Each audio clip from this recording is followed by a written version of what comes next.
Olá, turma! Então, nossa aulinha hoje vai ser sobre figuras de linguagem, tá? Mas antes de iniciar, gostaria que vocês dessem uma lembrada sobre a questão da conotação e da denotação. Vocês lembram? A gente trabalhou conotação e denotação.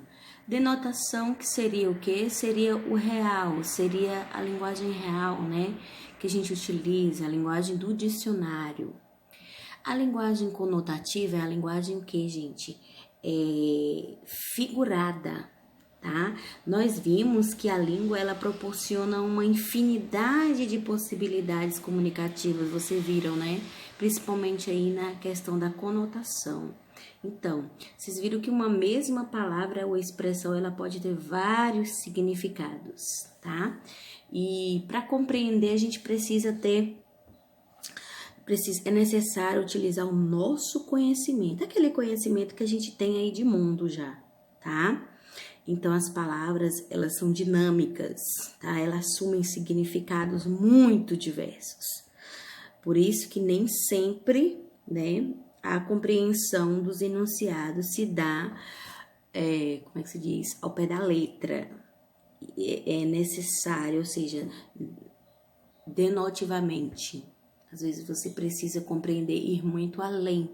É por isso que nós temos o sentido aí conotativo. E esse sentido conotativo, que é aquele sentido figurado, nos leva para as figuras de linguagem, tá? Nós utilizamos diariamente aí o modo figurado. Diariamente, tá? Sempre com uma intenção diferente aí. Sempre com a intenção literal, né? Mas, entendeu? Então, as figuras de linguagem, elas são o que então? Elas são recursos linguísticos, gente, por meio dos quais nós vamos dar ao quê? Ao texto uma expressão maior, uma emoção, uma ênfase, tá? Essas figuras servem para vocês, como é que se diz? Trabalhar a linguagem no seu geral, entendeu? De formas diversificadas, entendeu? Então, é isso que a gente vai conhecer agora. A gente vai conhecer uma por uma dessas principais. Então, vamos começar aqui. O que são? São recursos usados pelo falante para realçar a sua mensagem, podendo dar a mesma força, colorido, ênfase, beleza, tá? Então, são recursos linguísticos que todo falante usa aí todos os dias. E às vezes ele não conhece, às vezes ele não tem esse conhecimento, né, do tipo de linguagem que está sendo utilizado aí. Tá certo? Então vamos aqui, olha só. Vamos começar com a antítese. O que seria a antítese? Nós já temos aí ideias opostas, né? Ideias contrárias. Então, a antítese, gente, é a figura de linguagem que consiste no uso de palavras ou ideias de sentido contrário. De sentido contrário. Olha só, nós temos aqui, a palavra nasce-me, fere-me, mata-me e ressuscita-me, né? De Carlos Drummond de Andrade aí, é de um trechinho do livro dele. Nós temos também aqui, a guerra não leva a nada. Devemos, deixa eu só mostrar aqui para vocês. Devemos buscar a paz. Olha só, o que seria então a antítese?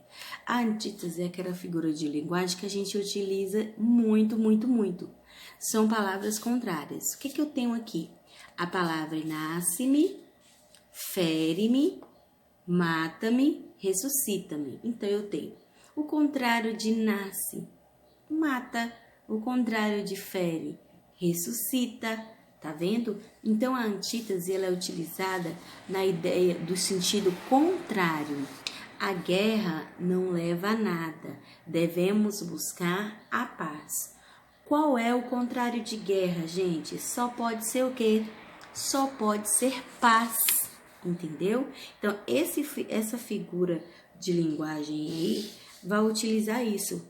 Palavras com sentidos opostos, com sentido contrário, tá bom? Amor, ódio, belo, feio, entendeu? Você vai encontrar muito isso aí. Essa é a antítese, tá certo?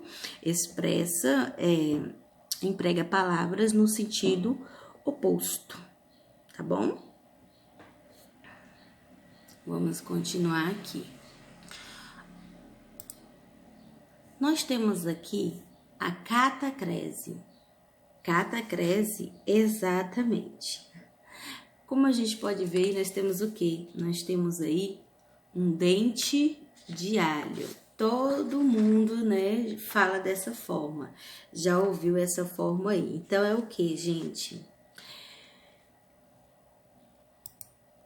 É o emprego impróprio de um termo por não existir termo adequado para designar certas ações, coisas ou qualidades.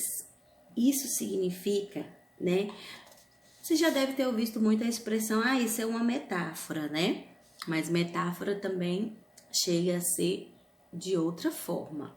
Então, a catacrese, gente, ele é um emprego assim, como é que a gente pode falar? De uma palavra por não existir outra mais específica. Digamos assim, por exemplo, quando você fala batata da perna, tá vendo? Quando você fala cabeça de alfinete, quando você fala braço do sofá, quer dizer, é um emprego impróprio, porque sofá tem braço, alfinete tem cabeça, batata tem perna. Vocês entenderam? É um emprego impróprio. Quando a gente fala assim também, embarcou há pouco no avião. Embarcou há pouco no avião. Quer dizer que embarcar é a pessoa colocar-se a bordo de um barco. Mas como não tem um termo específico para o avião, né? Como é que a gente falaria para o avião? Então, o que acontece? Aí, embarca, né? Nós utilizamos aí o embarcar. Embarcou hoje no avião. Mas não existe, né? Não tem uma palavra que especifique aí a forma de entrar no avião, né? Não tem. Então, a catacrese é isso. É o uso impróprio de um termo por não existir um termo adequado para aquele momento, para aquela ação, para aquela coisa, tá? Batata da perna. Nossa, batata não tem perna, gente.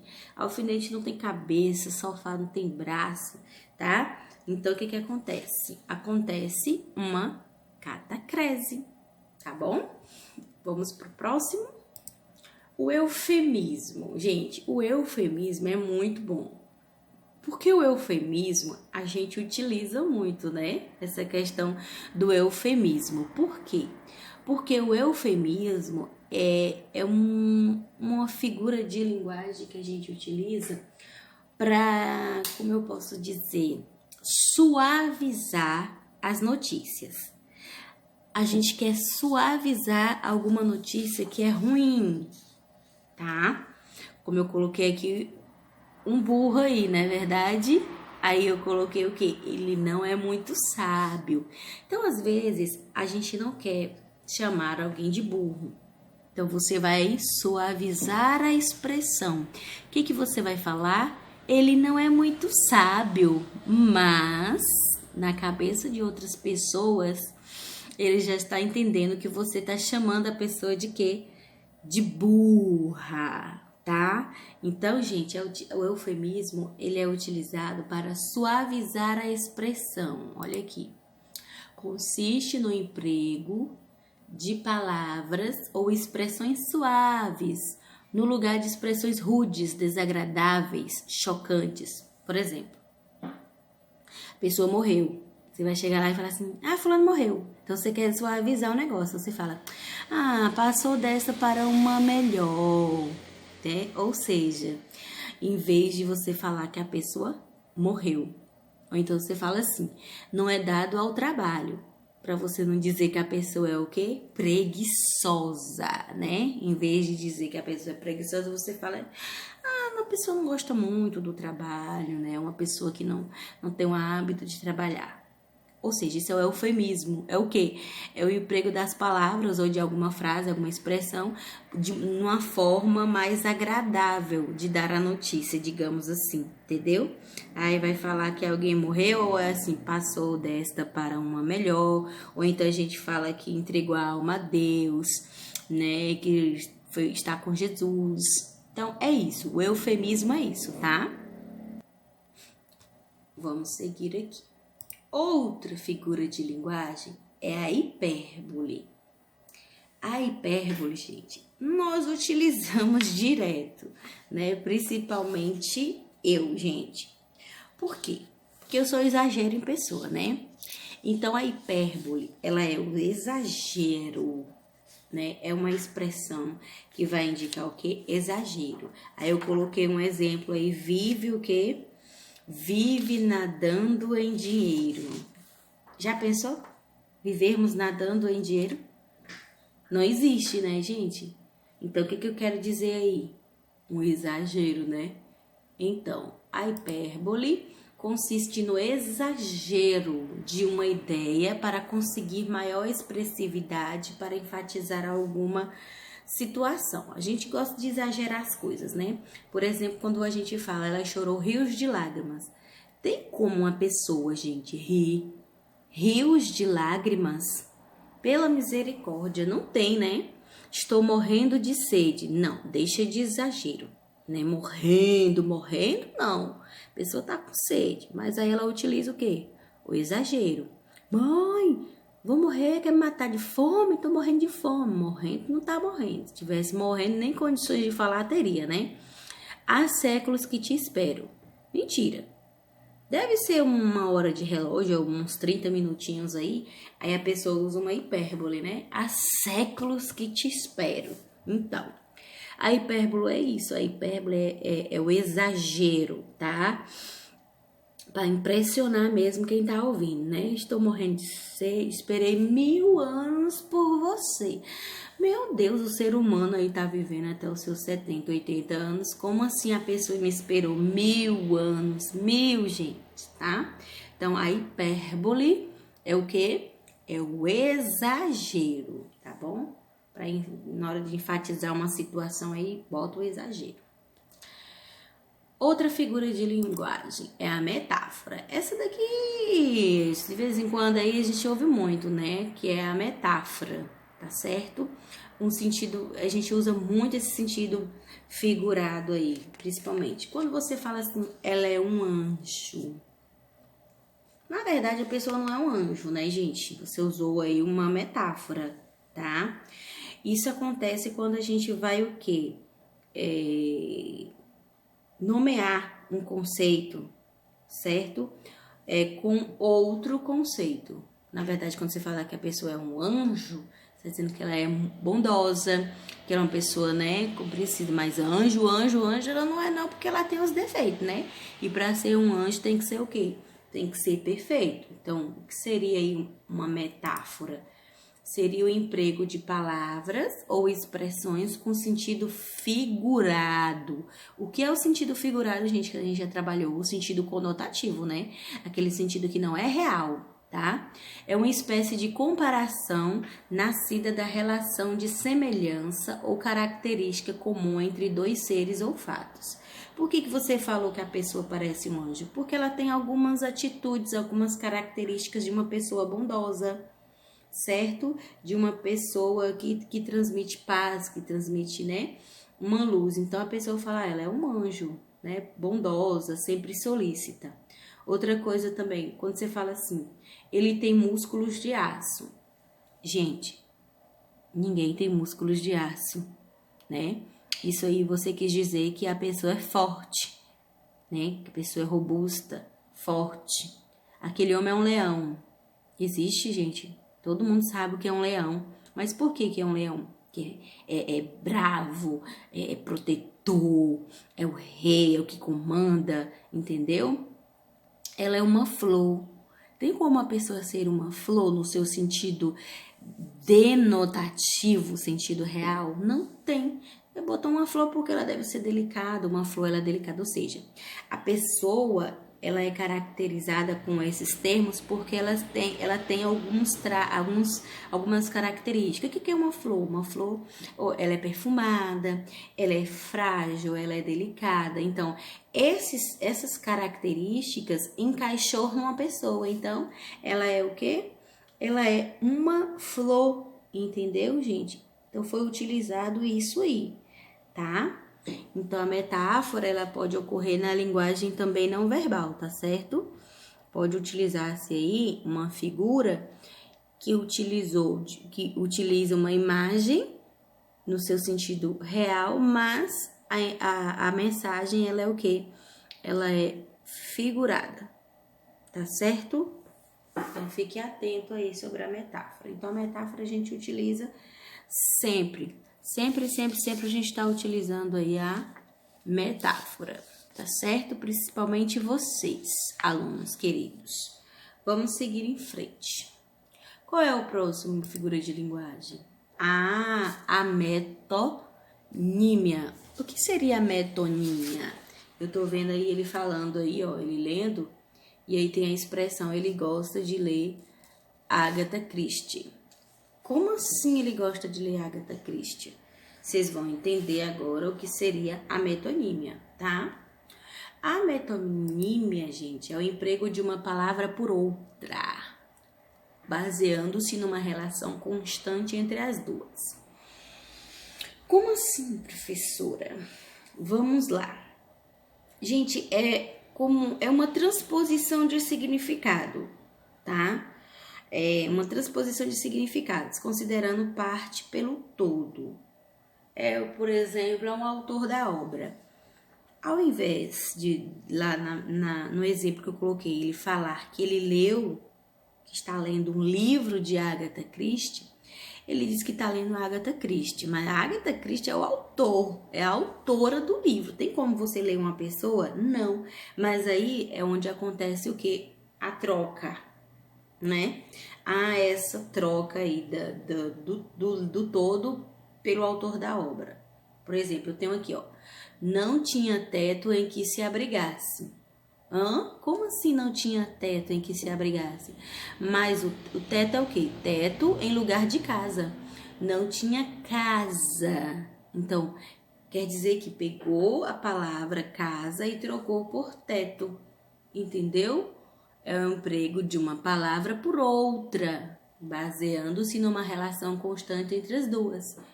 Teto, né, utilizado no lugar da palavra casa. Ele comeu uma caixa de chocolate. Como assim? Ninguém come a caixa de chocolate, meus amores. O que a gente come? A gente come os bombons. A gente come o que está dentro da caixa. Então, mas quando eu falo que ele comeu uma caixa de chocolate, você já entende, tá? A metonímia é isso, é a troca de uma palavra, né, como é que se diz? De um todo, tá? E aí eu troco pelo autor da obra ou por uma outra palavra que esteja ali, ó, relacionada entre si. Pão para quem tem fome. Pão no lugar do alimento. Então, né? Ou seja, pão para quem tem fome. Até porque a gente não só mata a nossa fome só com pão. A gente mata a fome com qualquer outro alimento, tá certo? Então, a metonímia tem isso. Essa troca de palavras, tá certo? Então, preste bastante atenção. A outra aqui que nós temos é a perífrase. O que seria a perífrase? Bom, nós temos aqui o rei das selvas. Quem é o rei das selvas? A gente sempre conhece isso, né? Essa história de que é o leão, tá? Então, a perífrase, ela é o quê? É uma substituição de um nome por uma expressão que o identifique com facilidade. Então, quando a gente fala, o Rei Leão, opa, você já conhece, já sei, o Rei da Selva é o leão. Quando a gente fala, pesquisei sobre o pai da aviação. Bom, quando eu falo pai da aviação, nem precisa dizer o nome porque você já sabe que é Santos Dumont. A Cidade de Luz é muito bonita. Gente, qual é a Cidade de Luz? Paris.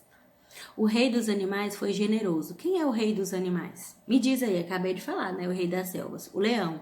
Então, a perífrase é isso. Você vai substituir o nome por uma expressão. Então, quando eu falo pai da aviação, já sabe que é Santos Dumont. Quando eu falo cidade de luz, já sabe que é Paris. Rei dos animais, já sabe o que é o leão, tá? Essa é a perífrase. Pleonasmo. Vamos ao pleonasmo. Vi com meus próprios olhos. Eita, gente, pelo amor de Deus. O pleonasmo a gente pratica demais. Eu vou falar um aqui do pleonasmo que vocês vão se identificar bastante.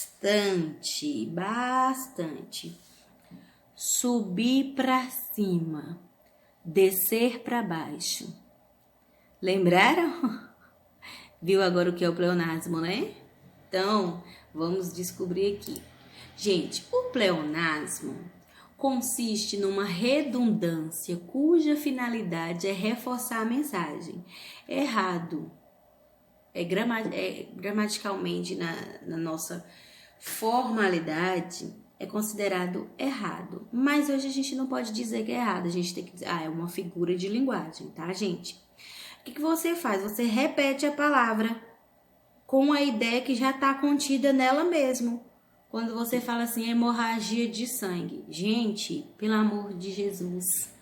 Hemorragia só pode ser de quê? De sangue. Então, para que você vai colocar hemorragia de sangue?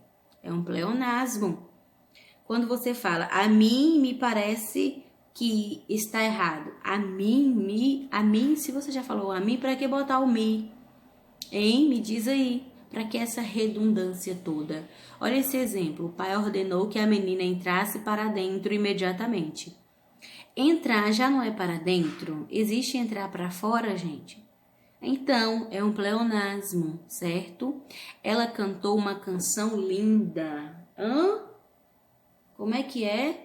Se ela cantou, só pode ser o quê, meus queridos? Uma canção, né? Então, isso é pleonasmo, tá? É uma redundância. Ou seja, você repete a mesma coisa para reforçar a mensagem. Como descer para baixo, subir para cima, entrar para dentro, tá? Como é que se diz? Você utiliza duas palavras com o mesmo sentido. Que isso? Tá certo? Então, é errado? Não é errado. É uma figura de linguagem, eu vou colocar assim, tá bom? Mas seria muito interessante se evitasse esse uso aí dessa redundância, tá? Que é o pleonasmo. Vamos seguir em frente. A prosopopeia. A prosopopeia aí que é a personificação. Personificação. Essa daí é muito simples, nós utilizamos bastante também, tá? O que seria a prosopopeia? Aí eu coloquei aqui um exemplozinho para você. A formiga disse para a cigarra: cantou? Agora dança. Viu aí, gente? Bom, essa também é simples. Olha aqui. O que é prosopopeia? Ou chamada também de personificação, tá? É a atribuição de qualidades e sentimentos humanos a seres irracionais e inanimados. É quando a gente pega ações que é do ser humano e coloca em animais, em objetos, ou seja, em seres, gente, que não pensam, né? Seres irracionais, que são seres inanimados, tá? Ou seja, a gente coloca em cena seres que não poderiam dela participar. Por exemplo, a cigarra e a formiga. A gente nunca vai ver essa cena, vai? Até porque os animais não falam. Então, a cigarra e a formiga foram utilizadas o quê? Ações dos seres humanos. A prosopopeia é utilizada muito em fábulas, né? Porque a gente coloca aí todas as ações dos seres humanos e animais para trazer uma moral pra gente, tá? Como eu coloquei aqui, ó. O sol amanheceu triste e escondido. Tem como o sol amanhecer triste, gente? Triste é uma ação de quem? Triste é uma ação, gente, do ser humano. Deixa eu ver aqui. Eu ia colocar um negócio aqui. Mas não vai dar, não. Ah, tá. Tá vendo? Então, o que acontece aqui? Triste é um sentimento que os seres humanos utilizam. Aí, o que acontece? Quando eu falo que o sol amanheceu triste e escondido, significa que amanheceu nublado, né? Nublado. Então, aí a questão da prosopopeia, tá certo? O fogo dançava com o vento. Dançar é uma ação humana, é uma ação que os seres humanos realizam. Então, o que acontece aqui? Acontece que o fogo, né, dançava, é uma figura de linguagem, tá certo? É uma prosopopeia. A cadeira começou a gritar com a mesa. O quê? A cadeira começou a gritar com a mesa. Gritar é uma ação humana, mas foi colocada aí para o quê? Para um ser irracional, que é a cadeira e a mesa, que não pensa, que não fala. Deu para entender a prosopopeia? Prosopopeia é isso, tá? É você pegar qualidades e sentimentos dos seres humanos e colocar em seres irracionais e inanimados, tá certo? Bom, deixa eu voltar aqui que não é bom dia não, gente, tá? Ainda não é bom dia para vocês, porque eu tenho o quê? Eu tenho aqui mais algumas figuras de linguagem para vocês entenderem direitinho. Qual é a outra, professora? Oxi. Aqui nós utilizamos muito, né? Aqui nós utilizamos bastante aí, que é quem? A ironia. Não diga que vocês não utilizam a ironia aí, gente. Muito, tá? Utiliza muito. Olha essa ironia aqui que eu vou ler para vocês. A pontualidade daquele médico é britânica. Todo mundo sabe que os britânicos, eles são o quê? Eles são pontuais. Em questão de pontuação, de pontualidade, gente, eles são, assim, nota 11, né? Só esperei 2 horas para ser atendido. Olha só, esperou o quê? 2 horas. Mas não disse que a pontualidade do médico era britânica? Gente, isso é uma ironia. É uma ironia, certo? É uma expressão aí pelo qual a gente fala uma coisa, mas a intenção sarcástica, né, é outra. Ou seja, a gente fica... É sarcasmo isso aí, tá certo? Então, olha só aqui, ó. Ironia. A ironia ocorre quando se expressa uma ideia por meio de uma construção que diz o oposto do que realmente se quer dizer. Quer dizer, se fala uma coisa, mas é totalmente o oposto, né, gente? Você tá sendo aí sarcástico. Não para de chover. Aí a pessoa fala, que ótima ideia vir hoje para a praia.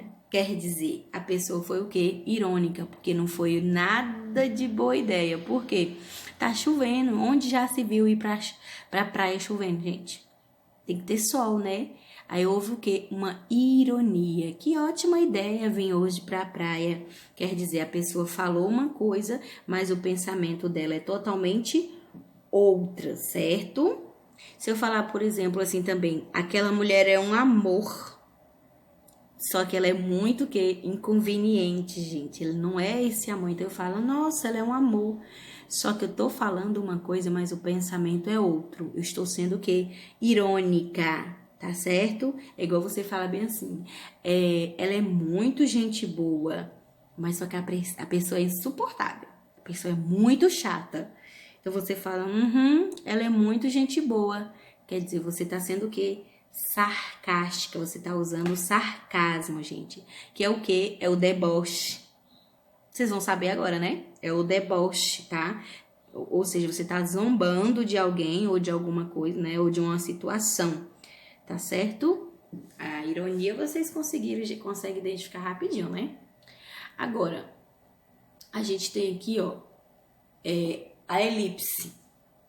A elipse é uma figura de omissão, tá?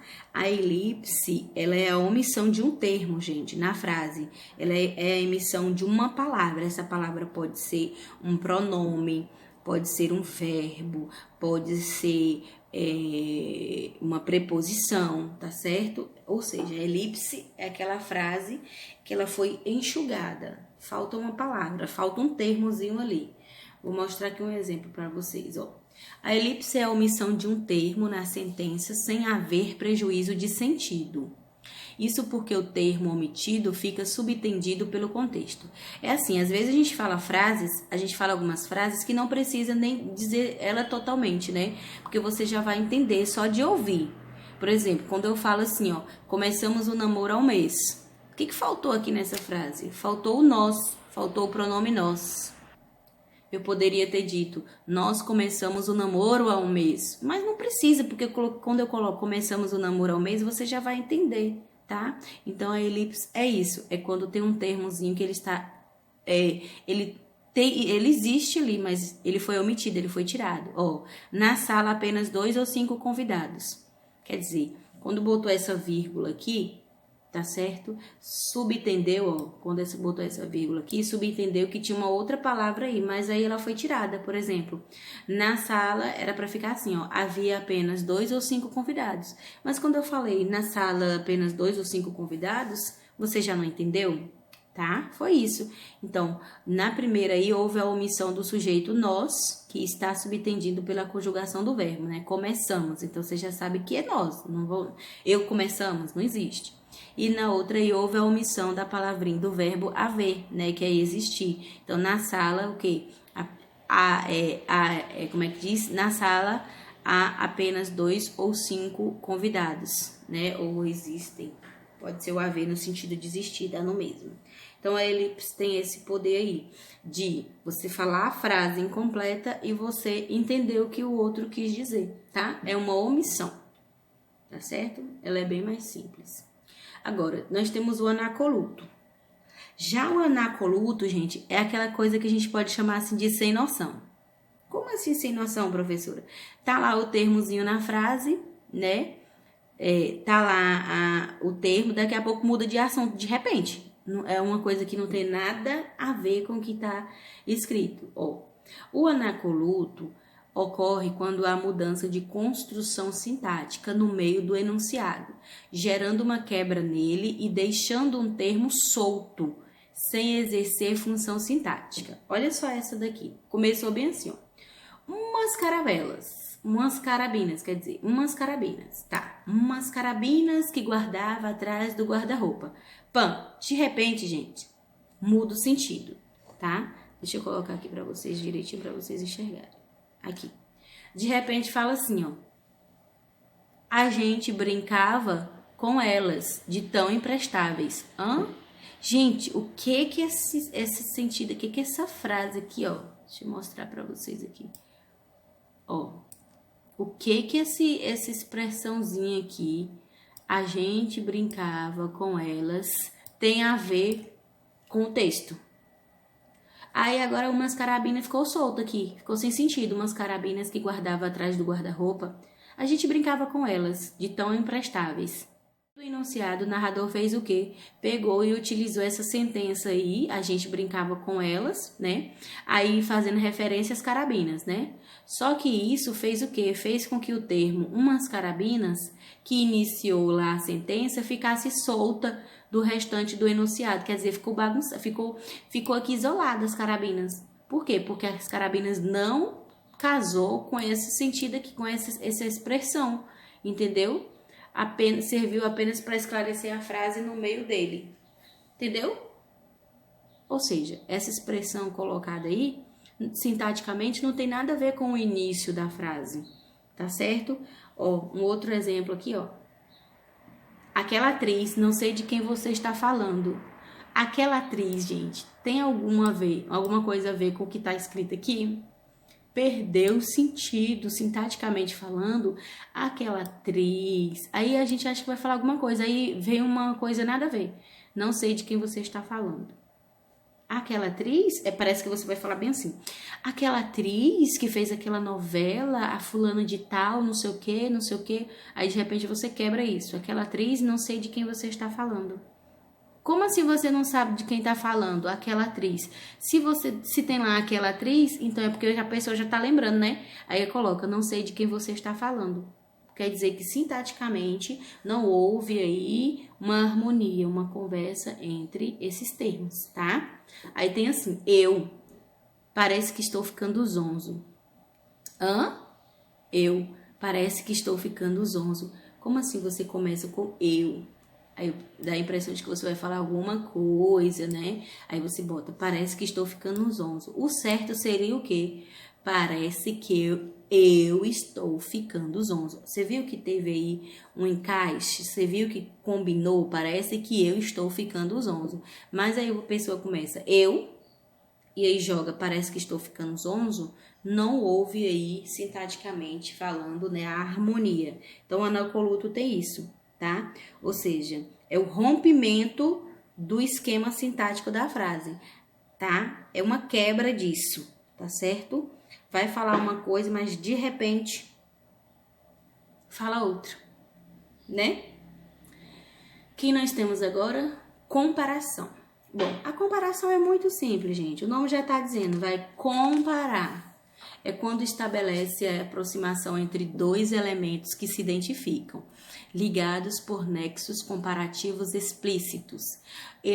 Você vai sempre ver, gente, na comparação essas expressões, como, tal qual, assim como, que nem e etc, tá? A principal diferenciação entre a comparação e a metáfora é a presença dos nexos comparativos, porque a metáfora também, você observou, né, que a gente faz o que? A gente faz algumas comparações na metáfora, só que a diferença é nas palavrinhas, tá certo? É nas palavrinhas aí. Que palavrinhas seriam essas? Essas aqui. Assim como, que nem... Eu vou comparar, ó. Por exemplo. E flutuou no ar como? Tá vendo? Como se fosse um príncipe. Eu estou comparando aqui, ó. E flutuou no ar como se fosse um príncipe. Então, essa palavrinha como aqui já me dá a ideia de comparação, tá? Ela é linda... tal qual uma flor. Eu estou comparando a pessoa com quem? Com uma flor. Então, uma comparação. Também conhecida como símile, tá? Se você ver essa palavra aí, símile, é a mesma coisa de comparação. Tá, querida e querido? Tá certo? Bom, agora é com você. Vou explicar aqui o nosso trabalhozinho direitinho, tá? Como vai ser esse trabalho, professora? Bom, esse trabalho consiste no seguinte.